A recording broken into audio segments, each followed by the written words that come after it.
How's it going, guys? Chaz here, coming at you from my dorm in Oxford University. I'm about 4 weeks into my 6-week program studying English and history, and today I'm really excited to take you through some of the really cool experiences I've had in this past month, checking out all the really cool history that Oxford has to offer, but also some really cool outdoor activities and really fun experiences I've gotten to have with a lot of new friends, and ultimately why Oxford has become one of my favorite cities, not just in England, but in the entire world. So thanks for joining me today. Let's get into it.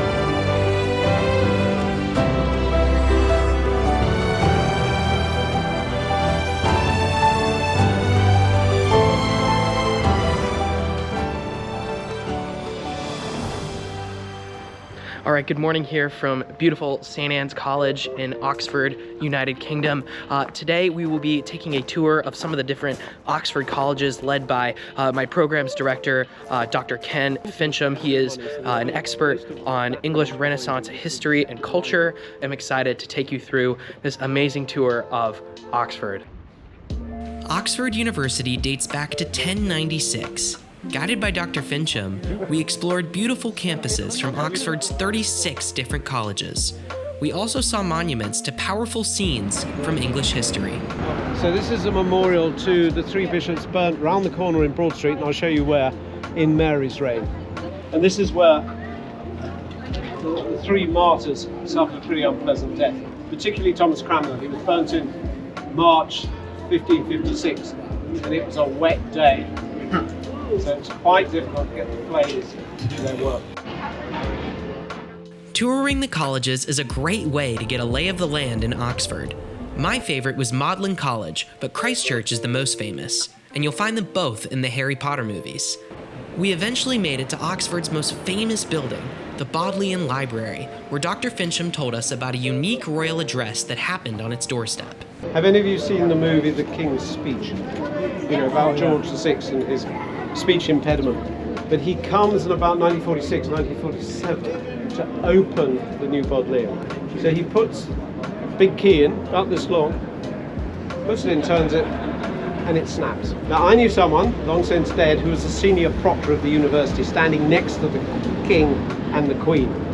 And the queen immediately says to George, it doesn't matter, they can fix it, because he was going like this. So someone had to go around the back, open the door, and then he pushes it open, and then they can go and have their champagne. As I settled into Oxford, the Bodleian quickly became part of my daily routine.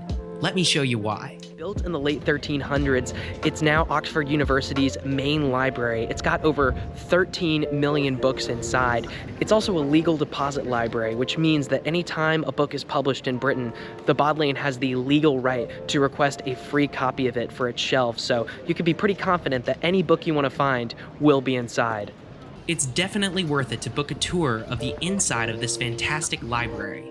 Since I'm here for 6 weeks, my Oxford group and I became Bodleian readers. The robed librarians had us take an oath not to remove or deface any of the books in the library. It was a really special experience. I hereby undertake To bring into the library. not to bring into the library Thank you so much. Or kindle therein or kindle therein any fire or flame. any fire or flame. My reader card gave me daily access to the Bodleian. Just inside is the Divinity School, a gorgeous room that featured as the hospital in the Harry Potter movies. Also in the Harry Potter movies, and one of my favorite study spots in the Bodleian proper, was the Duke Humfrey's room.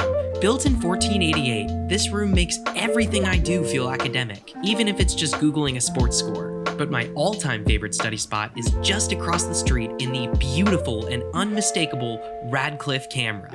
All right, so this is the Radcliffe camera. It's one of the biggest parts of the Bodleian, houses all sorts of books on history and the English Renaissance. I do a lot of my studying in here during this program, and it's super amazing on the inside. A typical day starts with breakfast at around 8:30 to make it to my 9:30 a.m. lecture. Then, I'll study for a couple hours before lunch, hit the gym, and then head to the Bodleian to study some more.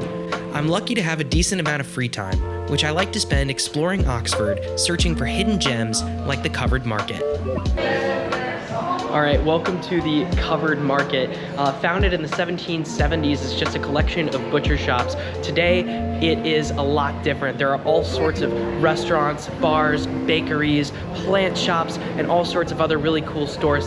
Another really cool and free way to spend your time in Oxford is to visit the Ashmolean Museum. This massive collection of artifacts from places like ancient Rome and Egypt, as well as their gallery of paintings from modern Europe, is easy to get lost in. But my all-time favorite activity in Oxford is punting.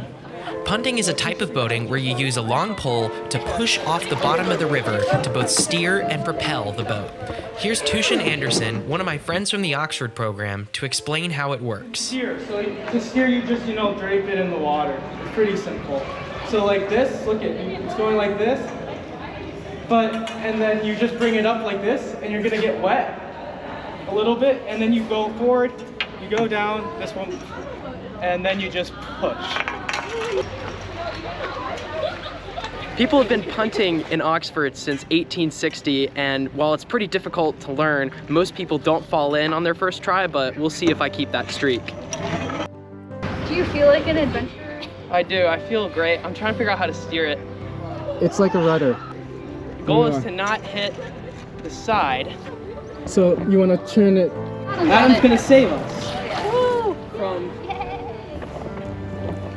certain doom. You okay? Yeah, no, We're just gonna watch me die. That's okay.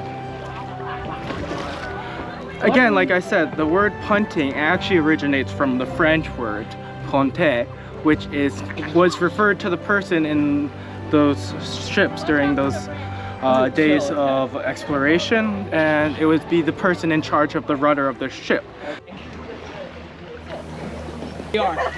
After I gracefully switched off my punting shift, we drifted over to a boat selling cold drinks that claimed to be the smallest licensed business in the world.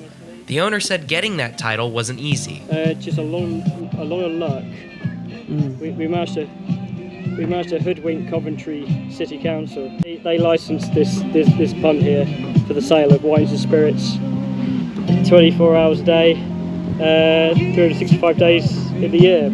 And so we are currently the smallest fully licensed premises. Well, we were on a mission to bring cold wines and beers to you guys. After grabbing some Prosecco, it was a smooth ride back to the dock. Well, Adam, who's our punter, almost. And there, over there, is the punting stick. I think that's what it's called in scientific terms. The pole. Yeah, the pole. The pole, I got out with the pole. Oh no. Alright, so we're gonna skillfully. Got it back. As a kid who's only ever lived in Virginia, traveling to and building a life on a different continent was intimidating. But the friends I've found here, British and American, made settling into a country with more pubs than AC units feel easy and natural. The first night I spent in Oxford, all I thought about was going home. But now that I'm so close to leaving, I just hope that I'll get the chance to come back.